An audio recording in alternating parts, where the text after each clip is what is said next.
¿Qué tal, amigo? Buenos días. Estamos en el comienzo de la edición del siguiente video. Hoy es 9 de el mes de abril de 2024.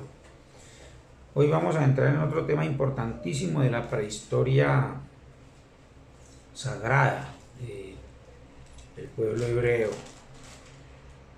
Estamos haciendo una especie de exégesis sobre los asuntos que atañen a la literatura hebrea, ¿no? Y hemos explicado ya muchas cosas que pertenecen a la prehistoria, no a la historia y no a la prehistoria, porque la historia del pueblo hebreo, la historia del pueblo hebreo empieza aproximadamente unos 1000 años antes de Cristo.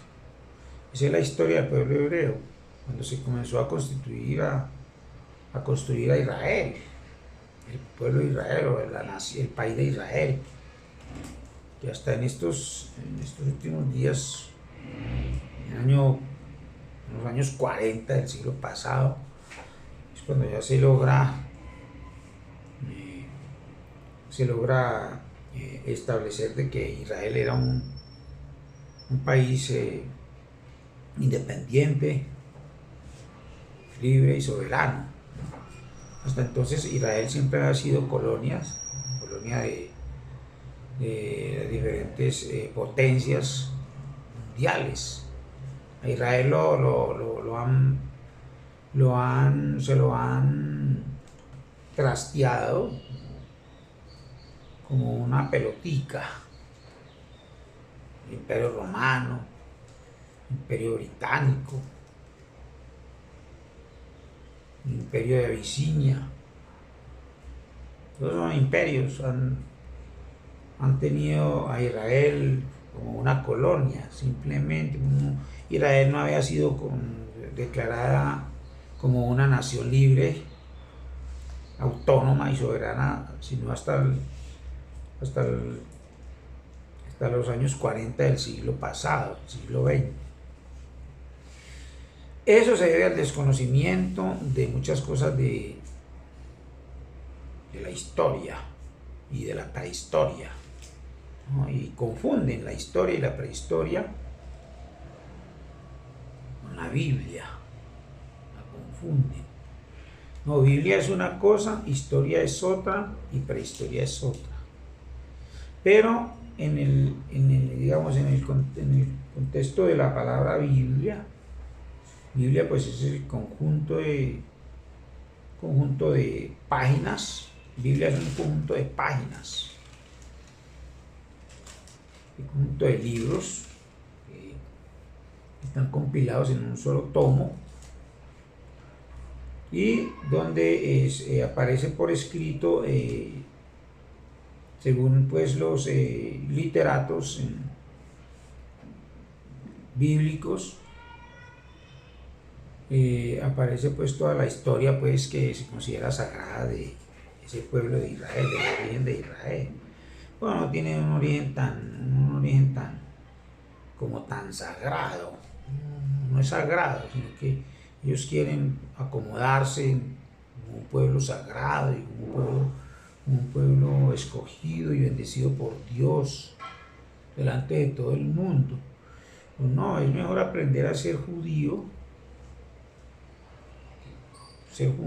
como debe ser el judío, y no pretender decir que somos del pueblo de Israel y que nosotros tenemos la sangre de israelitas y que nosotros somos descendientes de las tribus de Israel.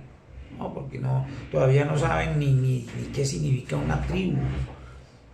Ellos predican y dicen y hablan mentiras. Y más de uno se convierte en judío porque le da la gana de decir que se convirtió en judío y aprendí a hablar hebreo y aprendí a hablar de cábala y aprendí a decir mentiras y se pone una kipá para que digan que es rabino y se deja crecer la barba y se deja los mechones de de las guedejas. Se deja crecer la barba y todo eso para que la gente los mire, para que sepan que son judíos. Los judíos no tienen nada porque no saben ni cómo se coge un palustre, ninguna herramienta de la construcción. No conocen una escalera siquiera. No saben ni cómo se utiliza una escalera. Entonces, si no saben construir una casa, si no tienen ni media idea cómo se construye, cómo se fabrica un ladrillo, ¿qué van a decir que son judíos? No son judíos. Y esto digamos, la diferencia entre judío y levita y estas cuestiones de los nombres de estas tribus más importantes que han logrado sobrevivir a la devastación y a la dispersión, eso lo estaremos contando más adelante. Hoy nos vamos a dedicar a explicar en qué consiste el misterio del arca de Noé y del diluvio universal de que habla la historia. Esto no pertenece a la historia, esto pertenece a la prehistoria. Porque cuando Salomón existió, o sea, unos 1000 años antes de Cristo que Salomón existió, ya existían estos escritos, inclusive a mano. Ya había la época de la tradición oral, de la Torá, ya había pasado. En época de Salomón ya se utilizaban los documentos, los libros textuales. Se escribían a mano los libros, pero ya existían los libros. Ya existían algunos textos de la Torá. Eran unos textos de la Torá. La Torá es el Antiguo Testamento, según dicen los literatos hebreos más modernos, israelitas más modernos. Entonces, esto es un asunto que corresponde al diluvio, que corresponde a la prehistoria y no a la historia. La historia podemos decir que la historia del pueblo de Israel empieza cuando empiezan a escribirse en los libros. Pero cuando la historia empieza, ya había una prehistoria, digamos, la tradición oral pertenece a la prehistoria. Y en la prehistoria hay una cosa que se pierden hasta las fechas. Las fechas no se conocen, las fechas de los eventos, y muchos de esos eventos son épicos. O sea, no solamente son imaginarios o reales, sino que les agregan muchas cosas que supuestamente pues son sobrenaturales, ¿no? Cosas sobrenaturales. Entonces esta cuestión del diluvio y el arca, eso es una cosa, digamos, que habla sobre un desastre natural. Sin embargo, le atribuyen esto una injerencia sobrenatural de parte de Dios y en la mente de un hombre que supuestamente existió. Noé no existió. Esta cuestión del diluvio. El diluvio sí ocurrió un diluvio. Y muchas veces han habido diluvios. Pero esta cuestión del diluvio es uno de tantos diluvios que han ocurrido hace muchos siglos. Entonces se pegaron de allí para empezar a echar pues el cuento, a escribir esta narrativa pues adornada con estos eventos sobrenaturales, como es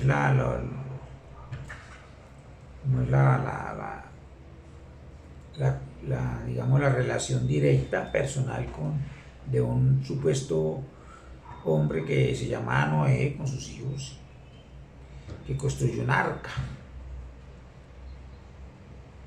y que se supone que él echó en esa arca una gran cantidad de animales. Eso no echó ninguna cantidad de animales, lo que sucedió fue lo siguiente. Hubo un momento en el que, después de una época de intenso calor, de recalentamiento global. Entonces vino una época ya de invierno a nivel del sistema solar, una época donde ocurrió mucho por causa precisamente del calor y todo, se derritieron los glaciales y se evaporó mucha agua de los mares. ¿Qué hubiera sido si no se hubiera evaporado el agua de los mares? Que se hubiera inundado todo. Pues ahí podemos más o menos imaginarnos de qué se trató el diluvio.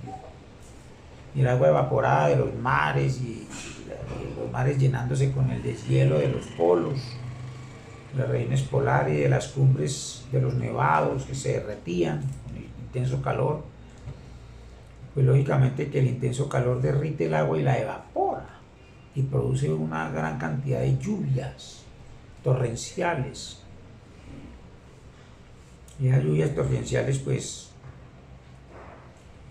lograron pues inundar grandes extensiones de terrenos, generalmente los valles y digamos la llanura de la media luna fértil se vio afectada por estas inundaciones que ocurrieron. Pudo ser digamos a mediados de la Lemuria. Esas inundaciones ocurrieron a mediados de la Lemuria. Pero no fue que se condenaron los hombres porque empezaron a reproducirse en grande manera a través de relaciones sexuales. Esos son eventos que ocurren por eventos cíclicos a causa de los fenómenos naturales. Estos fenómenos naturales produjeron una inundación en muchas partes del planeta. Las partes que están en los valles, puros valles se llenaron de agua, no alcanzaba, digamos, a evacuar el agua y se llenaron de agua y duraron por mucho tiempo, duraron esas aguas en esos valles hasta que fueron descargándose en esas aguas, fueron repartiéndose en esas aguas, derritiéndose en esas aguas, se fueron disolviendo en los mares, se fueron evaporando y se estabilizó el clima a través de las lluvias y de los vientos. Entonces se estableció naturalmente el clima hasta que ya todo quedó en 4 estaciones. En algunas partes del mundo hay 5 y 6, hasta 6 estaciones, como en la India. En la India tenemos más de 4 estaciones. Entonces, una de estas inundaciones se llamó diluvio en la tradición oral de la Torá. Pero no fue que se inundó todo y que se construyó un gran barco, no. El arca de Noé hace referencia a un proyecto de un plan piloto, digámoslo así, de construir un gran banco agropecuario, un banco agrario en las cumbres, en los lugares más altos, donde no fuera a llegar el agua, porque se pudo predecir que iba a haber una gran inundación. Entonces se construyeron digamos bancos, granjas inmensas, muchas granjas donde todos los que se afiliaran tendrían que llevar digamos especies de animales por parejas. Se llevaron, se cultivaron, se sembró también en estas granjas, y esto duró muchos años, muchos siglos, varios siglos. Y ya cuando ya cesaron todas esas inundaciones y se fueron secando ya los territorios que estaban en las planicies, en los valles, entonces la gente ya comenzó a recibir esos beneficios de todos esos beneficios económicos y financieros de estos bancos. Entonces el arca de Noé, pues eso es realmente un proyecto piloto, un plan piloto de la creación de una especie de caja agraria, donde todo el mundo consignaba y todo el mundo aportaba en determinado momento. Hoy en día, digamos, hemos confundido ese sistema de Arca de Noé con las ofrendas del Arca de la Alianza. Entonces, el Arca de la Alianza pues también es un mito. No existió tal arca pues que tenga poderes y que tenga cosas que es un portal, no sé qué, multidimensional. Eso, mentiras, eso son mentiras. El Arca de Noé es lo que nosotros llamamos la tesorería municipal de cualquier comunidad. Tienen una tesorería comunitaria y allí se deben poner ofrendas y se deben poner diezmos. Los diezmos se acumulan y los encargados de esa arca, de cuidar esas arcas de la alianza, porque en todos los pueblos tiene que haber un arca y en cualquier familia tiene que haber un arca. La familia tiene una alcancía familiar, eso se llama también alcancía.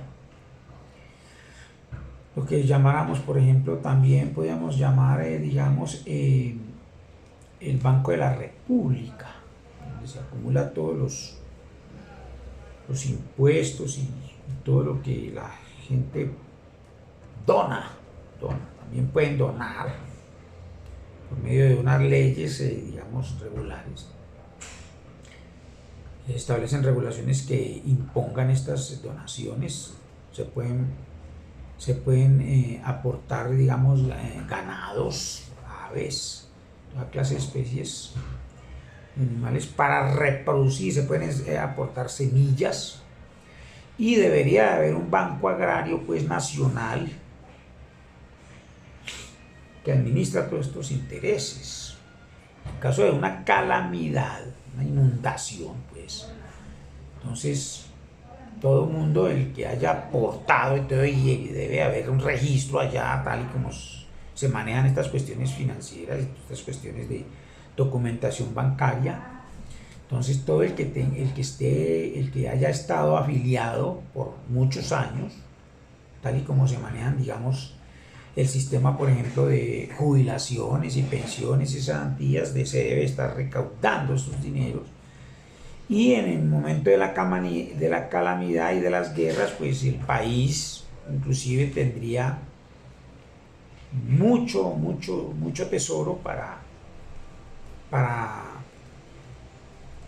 salvar pues la economía y salvar la salud y salvar las vidas de las personas que resultaron afectadas, pero que por ende ya tenían su cuota pues de manejo asegurado en el Banco Agrario Nacional. Eso es lo que se llamaba pues el Arca de la Alianza, el Arca de la Alianza o el Arca de Noé. Es una relación intrínseca. El Arca de la Alianza es lo mismo que el Arca de Noé. Y hoy en día ya le llaman, digamos, alfolíes. Le llaman alfolíes, le llaman también las iglesias se crearon también algunas alcancías donde se depositan las donaciones, pero no se les está dando el manejo que se necesita, y eso se propicia o se puede hacer porque desde los mismos gobiernos ya hay corrupción administrativa. Entonces no se está manejando no se le está dando el debido manejo a estos dineros, y las iglesias se convirtieron en pirámides. Entonces eso es lo que llaman las pirámides. Las iglesias son pirámides, los bancos son pirámides, las cooperativas son pirámides, llámense agrarias o llámense de vivienda, lo que sea, pero son pirámides. Se roban los dineros de los contribuyentes, se declaran en quiebra y la gente queda botada. ¿Por qué? Porque no le ponen cuidado a esto, porque desde que los educan, desde que la educación misma debería tener cómo instruir a los pueblos para que ellos desde pequeños, de muy temprana edad, sepan cómo es que se maneja, cómo es que se participa en estos, cómo es que se participa en estos éxodos, en estas, de estos beneficios. Estos son éxodos, los éxodos. Y en esos éxodos es donde usted, si usted no tiene aportado de su propio dinero, de su propio capital, digamos, de su propia fortuna que haya podido reunir, no tiene nada en el Estado, pues usted no tiene derecho a ninguno de los beneficios del Estado. Pero si a usted una guerra, un temblor, un terremoto, un incendio le destruye su casa y usted está al día con el erario, el erario tiene cómo devolverle su casa y establecerla, restablecerla, inclusive económicamente, le descarga un dinero a través de una cuenta en otro banco, en otra parte, donde no haya sido pues destruido el sistema, donde no haya sufrido pues calamidad ni devastación digamos la ciudad. Entonces el individuo prácticamente está a salvo de cualquier calamidad, digamos, social, de cualquier crisis económica y financiera a nivel nacional. Muy buenos días.